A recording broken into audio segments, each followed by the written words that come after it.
मुख्यमंत्री डॉक्टर मोहन यादव की अध्यक्षता में कैबिनेट बैठक हुई। इस बैठक में कई प्रस्तावों पर मुहर लग गई है। मंत्री परिषद की बैठक में मिशन वात्सल्य के तहत राज्य सरकार अब बच्चों को 4,000 रुपए महीने देगी।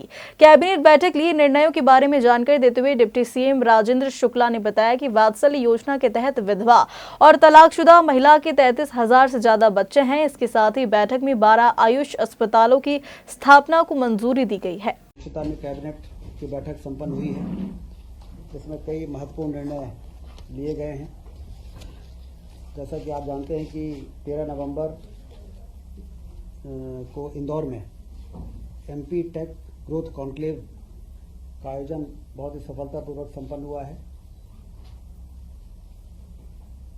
स्पेस टेक नीति 2025 के मसौदे का भी अनावरण इसी कॉन्क्लेव में हुआ है, जिसमें IT, drone, aerospace, semiconductor, Raksha, EV, manufacturing इत्यादि क्षेत्रों में निवेश और भूमि आवंटन नीति, प्रोत्साहन इत्यादि पर बहुत ही विस्तार से चर्चा हुई है।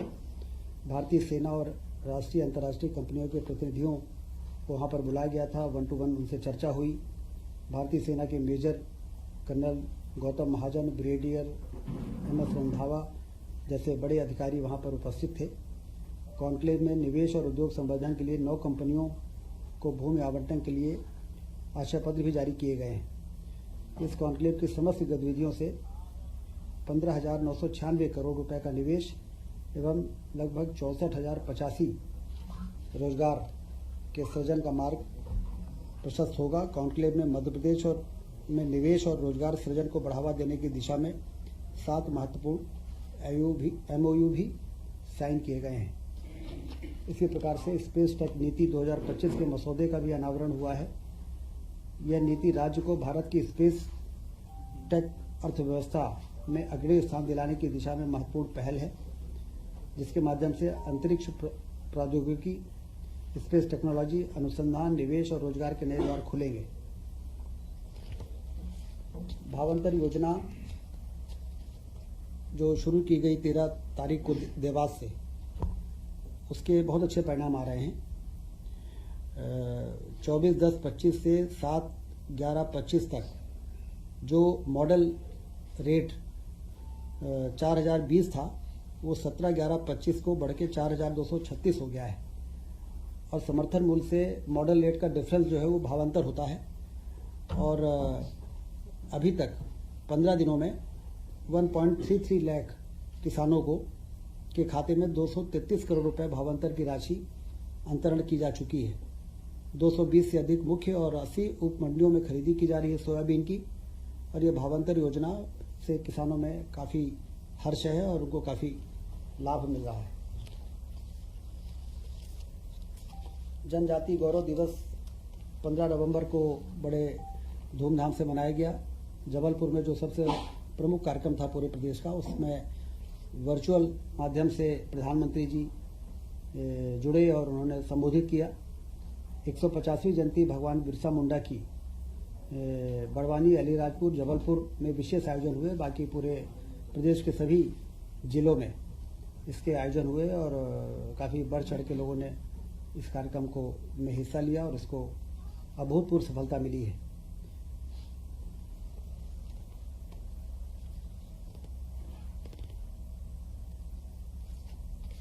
पन्ना जिले के हीरे को GI टैग मिला है। ये भी हम सबके लिए बड़ी उपलब्धि है। पन्ना को तो अभी भी हीरे के लिए जाना जाता था, परंतु GI टैग मिलने से अंतर्राष्ट्रीय स्तर पर इसकी मान्यता होगी और पन्ना डायमंड के नाम से इसे बेचा जा सकेगा। युवाओं और कारीगरों को रोजगार के नए अवसर मिलेंगे।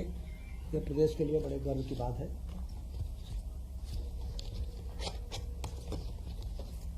लाडली बहना योजना 12 नवंबर 2025 को सिवनी में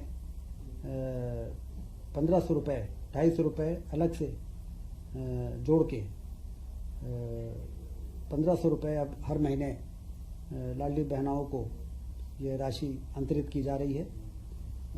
जैसा कि आप जानते हैं कि जून 23 में इस योजना की शुरुआत हुई, तब से अक्टूबर 25 तक बहनों को 44,900 करोड़ से अधिक की राशि का अंतरण किया जा सका है। इससे आर्थिक रूप से बहनें सशक्त हुई हैं, उनका आत्मविश्वास बढ़ा है और वो अपने बच्चों के, अपने परिवार के देखभाल में, उनके स्वास्थ्य के संबंध में ज़्यादा अधिक सक्षम हुई हैं।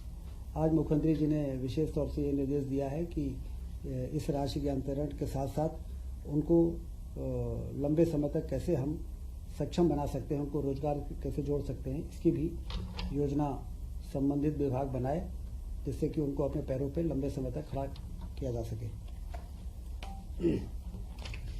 कैबिनेट के जो एजेंडे प्रमुख रूप से थे, उसमें सिंचाई के लिए सोलर पंप स्थापना की जो योजना 24 जनवरी 25 को लागू हुई, प्रधानमंत्री कृषक मित्र योजना में संशोधन का एजेंडा आज कैबिनेट में था और उस संशोधन में 7.5 HP क्षमता का सोलर पंप लगाने के लिए अस्थायी विद्युत कनेक्शनधारी कृषक का अंश 10% रहेगा।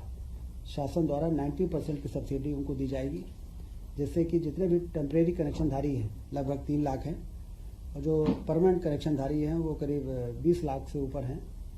तो केंद्र सरकार की सब्सिडी का जो सीमा है, उस सीमा तक हम कृषकों को अब धीरे धीरे सोलर पंप में ट्रांसफ़र करेंगे और केंद्र सरकार से भी लगातार ये मांग करेंगे कि आप उस सीमा को बढ़ाते जाएं, जिससे जल्दी से जल्दी हम सारे टेम्परेरी कनेक्शनधारी और फिर परमानेंट कनेक्शनधारी को हम सोलर से ये जो इलेक्ट्रिक पंप से सोलर में शिफ्ट कर सकें, जिससे कि लाइन लॉस और सब्सिडी के जो बोझ आता है उससे भी मुक्ति मिले और किसान भी क्वालिटी की बिजली आसानी से अपने स्तर पर प्राप्त कर सके सोलर के द्वारा।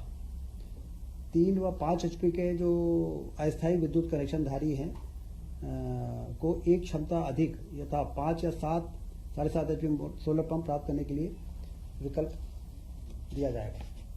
मतलब 3 HP वालों को 5 HP का सोलर पंप और 5 HP के जो इलेक्ट्रिक पंपधारी हैं उनको 7.5 HP का भी सोलर पंप यदि लगाना चाहें तो उनको वो सुविधा उपलब्ध कराई जाएगी। यह संशोधन आज के कैबिनेट के इस एजेंडे में लाया गया है। एक बहुत ही महत्वपूर्ण निर्णय हुआ है। मिशन वात्सल्य योजना अंतर्गत गैर संस्थागत सेवा यथा स्पॉन्सरशिप, फॉस्टर केयर और आफ्टर केयर जो बच्चे इस प्रकार के हैं, जैसे विधवा, तलाकशुदा या परित्यक्ता माता के जो बच्चे होते हैं, अनाथ एवं विस्तारित परिवार के साथ निवासरत बच्चे, असाध्य बीमारी से पीड़ित माता पिता के बच्चे, इस प्रकार से जो बच्चे हैं लगभग 33,346 बच्चे, उनको प्रतिमाह 4,000 रुपये दिया जाएगा। केंद्र सरकार 60% इसमें का अंश रहेगा और राज्य का 40%। टोटल 1,022 करोड़ की वित्तीय व्यय का ये प्रस्ताव था, इसको आज कैबिनेट ने मंजूरी दी है और इन तमाम तरह के बच्चों के देखभाल के लिए 4,000 रुपये प्रतिमाह उनको आर्थिक सहायता दी जाएगी।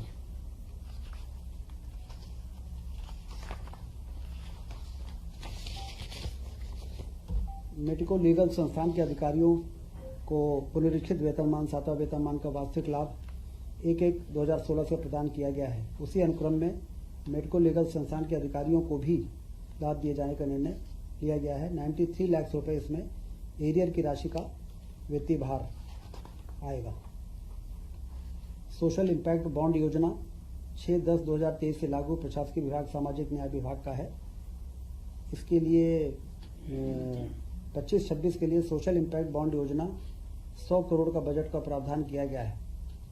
योजना के तहत सामाजिक सेवा प्रदाता हितग्राहियों को सेवा प्रदान करने के लिए रिस्क फंडर से धन जुटा है।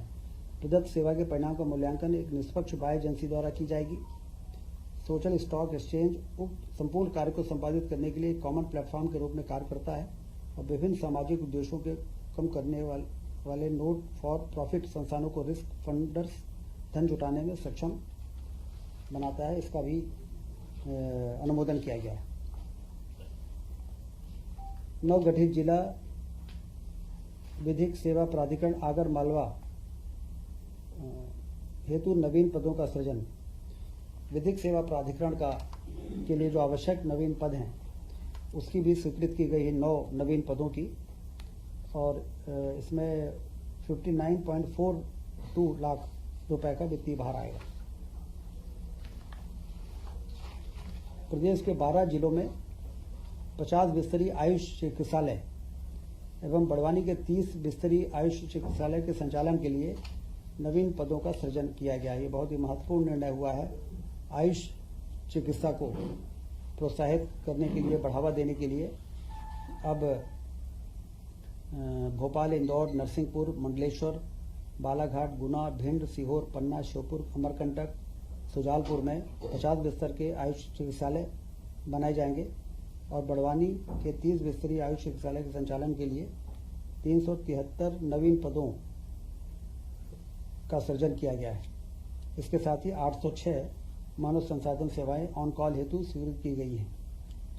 इन 373 नियमित पदों पर वार्षिक व्यय आएगा 25 करोड़ 57 लाख रुपए और 806 जो मानव सेवाओं का प्रबंधन भारत सरकार के राष्ट्रीय आयुष मिशन से किया जाएगा। ये बड़ा मैन पावर मंजूर हुआ है जिससे आयुष चिकित्सा को गति मिलेगी। तो ये 12 डिस्ट्रिक्ट में आयुष हॉस्पिटल ओपन किए जा रहे हैं? हाँ, 12 जिलों में। इसके पहले 21 जिलों में हमारे आयुष चिकित्सालय चल रहे हैं। 12 और जिलों में इस प्रकार की 50 बिस्तर और 30 बिस्तर का बड़वानी में ये नए मंजूरियां हुई हैं। 33 हो जाएंगे। विज्ञान एवं प्रौद्योगिकी विभाग के अंतर्गत मध्य प्रदेश विज्ञान एवं प्रौद्योगिकी परिषद में नवीन पदों की भर्ती पर लगाई गई रोक हटा ली गई है। साइंस एंड टेक्नोलॉजी विभाग के अंतर्गत जो रोक थी नवीन पदों की भर्ती की, वो आज विड्रॉ हो गई। ये सारे एजेंडे रहे आज कैबिनेट की बैठक में, जिस पर चर्चा हुई है, निर्णय हुए हैं। हाँ, मुख्यमंत्री जी ने उसकी जानकारी दी है कि किसानों की भावनाओं को ध्यान में रखते हुए और जिस तरह से संघर्ष को सभी लोगों के सहयोग के साथ, सभी लोग के उत्साह के साथ इसको मनाने का जो प्रस्ताव था किसान संघ का, उसको स्वीकार किया गया है और किसानों के हितों हमारी सर्वोच्च प्राथमिकता है। तो उसको ध्यान में रखते हुए मुख्यमंत्री जी ने आज की कैबिनेट में इसकी जानकारी दी।